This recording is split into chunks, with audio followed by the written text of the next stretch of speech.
Vanished, created and narrated by Ravi. Chapter 9, Viva South Africa. We have seen how this story panned out and what happened to Srikanth. I had finished reading the diaries, watching the videos, and reading Wilfred's letter. And the rest of the story? As the cliche goes, that is history. Srikanth vanished without a trace in 2010. I could infer from Wilfred's letter that it was written in 2009. We have seen the many conspiracy theories surrounding Srikanth's disappearance.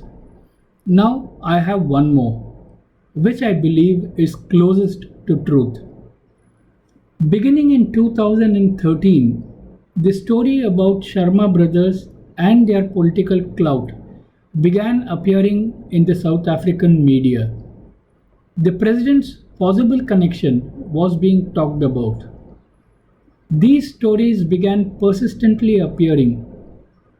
In 2015, there was a story about a lavish wedding and an illegal landing of a plane at a military base authorized by the government. There were other stories too about how there was a clash of interests between the business owned by the brothers and one of the wealthiest business groups of South Africa. President Zuma's second term was also coming to an end in 2019, and the elections in his party for presidentship was scheduled before the country elected its president. The situation was similar to the one in 2008 when President Mbeki was forced to resign after losing the party elections to Zuma. Now it was Zuma's turn. He had done 2 terms as president, and a third was not sanctioned by the constitution unless he was re-elected by his party to represent the country for the third time. While Zuma did not contest the party elections, he had already propped up a favorite candidate who finally lost. So Zuma was in the same position as his adversary Mbeki was in 2008. Meanwhile, the brothers were running into all kinds of trouble. The group got involved in a bank scam and made headlines and forced other banks to cut off their relationship with the group. Some of their business deals failed, and more importantly, their friend and political powerhouse had lost the party elections and his regime had come to an abrupt ending. Faced with the worsening situation, the brothers fled South Africa to some unknown destination. This triggered the collapse of the Sharma empire. The brothers, I gather, are still at large and in hiding. Well, here is my theory about Srikanth's disappearance. He said yes to Wilfred's proposal. That is obvious.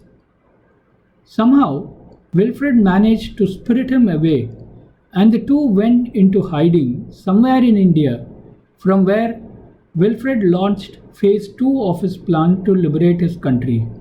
Well, it seems that he succeeded, as both the oppressor president and the brothers are no more relevant to South Africa. For the brothers, they have become persona non grata in India as well after the bank scam, as it was an Indian bank that was involved. Their ambitious project in Lucknow will never see the light of the day. Their assets in India have been seized and accounts have been frozen. Where is Wilfred now? And what is he planning? Will he now return to his country and let Srikanth go? Hopefully. Someday, maybe. Sooner or later. Till then, all I can do is wonder at my friend. I am truly amazed to discover this part of Srikant Sharma, Louis to me. Did he give up everything? His family, his friends, and his very life to join Wilfred in his struggle to get rid of his country of corruption? That he went into hiding and remains untraced is astounding. He deserves the highest award for bravery. Unfortunately, I cannot share this with Shreya or his children, not even my wife. His vanishment has to remain an unsolved mystery for everyone except me. Why me? Even I don't know where he is hiding or whether my theory is valid. For all intents and legal purposes, Srikant Sharma is deceased. I still cannot figure out why he left his diaries with me. Was there any message that I had missed? Does he need my help for anything? I may never know, at least till he returns. End of the story. I hope you enjoyed this story. This is a work of fiction, and most of the characters and situations are imaginary and not real. However, considering the time and backdrop of the story, certain individuals and events have been incorporated who and which are real to provide an authentic feel to the story. The political events and timelines described in the story are true and have been used to enhance the story. No political leader or political party is sought to be maligned or criticized, as this is not a political commentary but a work of fiction. The political climate of South Africa has been recreated with the help of numerous open sources of information freely available on the internet. Thank you for listening.